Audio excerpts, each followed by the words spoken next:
Hello दोस्तों, आप जानते हैं कि पूरा बिहार में एक शानदार भर्ती अभी चल रही है ग्राम कचहरी सचिव के पदों पर। अब इस भर्ती में आप जानते होंगे कि न्यूनतम क्वालिफिकेशन आपके पास 12वीं पास है तो फॉर्म को अप्लाई कर सकते हैं। लेकिन बहुत सारे कैंडिडेट जानना चाहते हैं कि इसमें किन कैंडिडेटों को फॉर्म भरना चाहिए। मान लीजिए 12वीं में कितना परसेंट नंबर है तो सिलेक्शन हो सकता है।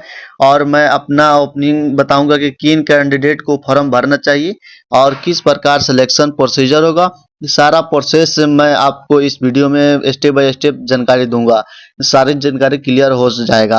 अगर आपको लगे कि भाई इसमें अप्लाई करनी चाहिए तो आपके इसके लिए अप्लाई कर सकते हैं। अप्लाई करने का कोई पैसा तो नहीं देना है, लेकिन एक शपथ पत्र जो है उसको नोटराइज कराना है, उसको बनवाने में 200-250 आपको खर्चे हो जाते हैं।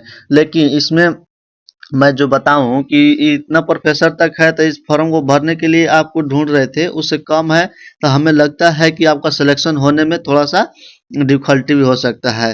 तो वीडियो को अंत तक देखिए। वीडियो पसंद आए तो प्लीज़ एक लाइक कर दीजिए और लगातार अपडेट के लिए चैनल को सब्सक्राइब कर लीजिए, ताकि आगे भी जो अपडेट होगा मैं अपडेट देने का काम करूंगा। हमारे साथ तो टेलीग्राम चैनल से नहीं जुड़े हैं तो जुड़ जाइए। हर एक लेटेस्ट अपडेट जो इन्फॉर्मेशन है वहाँ पे सबसे पहले दी जाती है। आइए ले चलते हैं, स्क्रीन पर दिखाते हैं पूरी जानकारी कि क्या है, किसको फॉर्म भरना चाहिए किसको नहीं भरना चाहिए, सारा प्रोसेस। देखिए यहाँ पर दोस्तों, इसके लिए हमने ग्राम कचहरी सचिव का जो भर्ती का नोटिस है, नोटिफिकेशन है, उसको मैंने डाउनलोड कर लिए हैं। नोटिफिकेशन को 3 नंबर पेज में जब आप आएंगे, इन्होंने क्लियर बताया है कि मेगा सूची का जो निर्धारण है वो किस प्रकार होगा, किस कैंडिडेट को इसमें सिलेक्शन होगा। सारी चीज़ें यहाँ डिटेल में समझ लीजिए। सबसे पहला पॉइंट की देख लीजिए, ग्राम कचहरी सचिव के पद पर चयन हेतु न्यूनतम शैक्षिक योग्यता इंटरमीडिएट जो किए हैं। इंटरमीडिएट में आपका जो कैंडिडेट जिस भी एक नंबर लाते हैं उसके अनुसार मेरिट बनाई जाएगी। ये पहला कंडीशन है। अब मान लीजिए कि कहीं पर जो है कि कैंडिडेट सिर्फ इंटरमीडिएट पास आवेदन किए हैं, उनके सिलेक्शन होगा। अगर कहीं इंटर के अलावे उन्हें ग्रेजुएशन कर रखे हैं तो ग्रेजुएशन के लिए, स्नातन के लिए 10% अंक जो है दिया जाएगा, ये ध्यान रखेंगे। उसके बाद क्या है कि अगर कोई पीजी किए हैं तो इसके लिए द्वारा 20 अंक यहाँ दिया जाएगा, ये भी ध्यान रखेंगे। तो ये एग्जांपल में समझ लीजिए कि जैसे मान लीजिए कि 3 कैंडिडेट अलग अलग यहाँ पे आवेदन किए। सबसे पहला कैंडिडेट ए नाम का ऐसा कैंडिडेट है, इन्होंने इंटरमीडिएट पास हैं, 65% इनके इंटरमीडिएट में इन्होंने अंक लाए हैं। अब बी नाम के जो लड़का है ये अप्लाई किए थे इंटरमीडिएट में, 60% अंक लाए। उन्होंने ग्रेजुएशन भी किए हुए हैं, उसमें 60% आया है। ये तीसरा कैंडिडेट जो है, जो वो इंटरमीडिएट किए हैं प्लस साथ में ग्रेजुएशन कर रखे हैं, साथ में उन्होंने पीजी भी कर रखे हैं, तो उनका इंटर में है 60% और ग्रेजुएशन में पास है, पीजी में भी वो पास हैं। तो ये यहाँ पे 3 कैंडिडेट हैं। यह सिलेक्शन किनका होगा, जहाँ पर जो क्वालिफिकेशन सबसे हाईएस्ट रखे जाएगा उन कैंडिडेट का सिलेक्शन होगा। एग्जांपल सब समझ लीजिए कि इनका जो है इंटर में 65% है, तो ये 65% जो बनेगा 65% पर बनेगा। अब इनका कैसे बनेगा, इनका जो है इंटर में मान लीजिए 60% है, इनसे जो है कि ज़्यादा है, लेकिन इनको 10 अंक और मिल जाएगा। 10% किस पर, ग्रेजुएशन पर, क्योंकि इनका क्लियर बताया गया है स्नातन के लिए 10% अंक दिया जाएगा। इनका कितना हो गया, तो 70 इनका हो गया, और इनसे अधिक हो गया, बी नाम का लड़का है, ए से अधिक हो गया, इनका जो है कि सिलेक्शन होगा। अब सी नाम के लड़का देखिए, इन्होंने इंटर में 60% लाए हुए हैं, 60 इसमें बन जाएगा, उसके बाद ग्रेजुएशन में 10 10 इधर मिल जाएगा, पीजी किए हैं साथ में, इसमें 20 नंबर।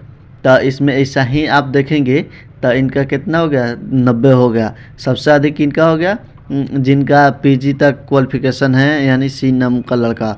सेम इसी अकॉर्डिंग जो मेरिट है, इसमें जो जॉब है, जॉब का सिलेक्शन वो होगी।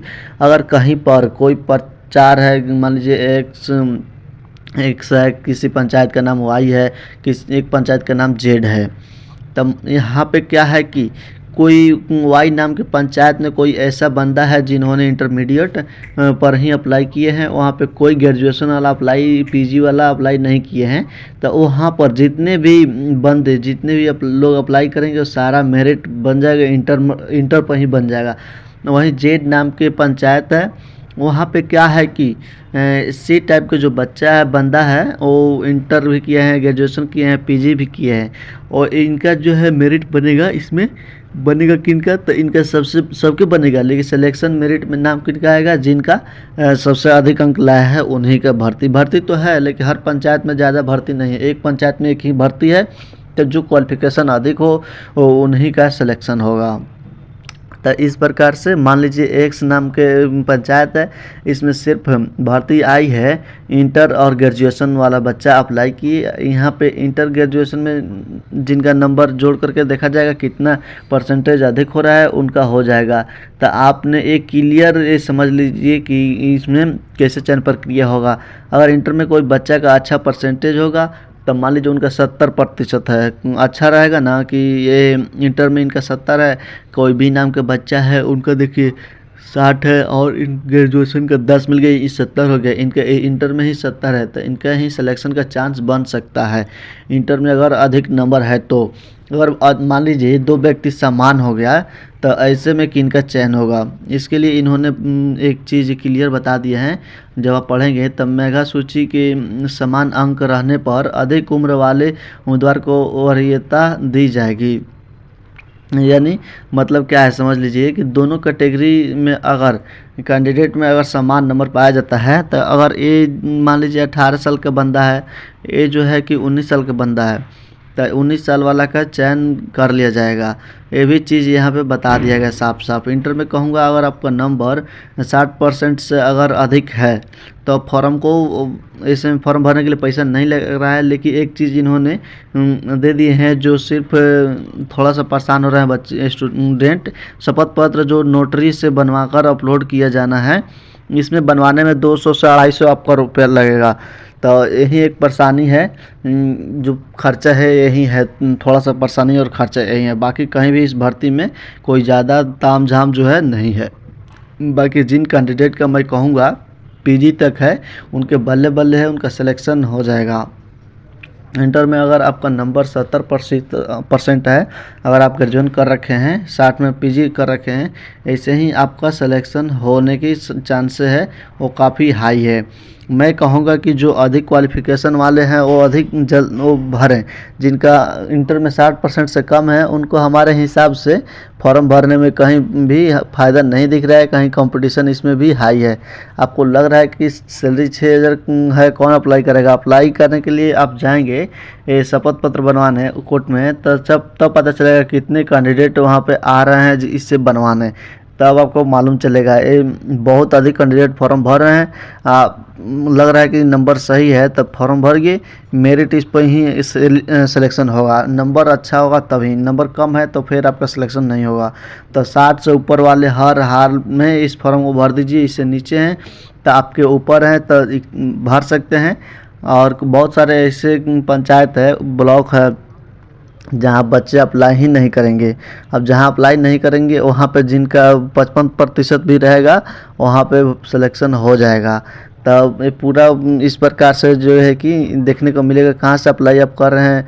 कोई ऐसा बढ़िया पंचायत है जिसका नाम आप सुने हैं और चर्चित पंचायत है, वहाँ पे हर लोग चाहेंगे अप्लाई करना, तो ऐसे पंचायत ऐसे ब्लॉक को चुनना है, कम लोग अप्लाई करें, उसमें आपको आपके अलावा कोई अप्लाई ना कर पाए। ऐसे पंचायत आपको देखना है कि कौन है, काफ़ी गैर एरिया में पड़ता है, वैसे पंचायत विकल्प देखना है और चाहे वहाँ से अप्लाई करके सिलेक्शन ले सकते हैं कम परसेंटेज पर भी।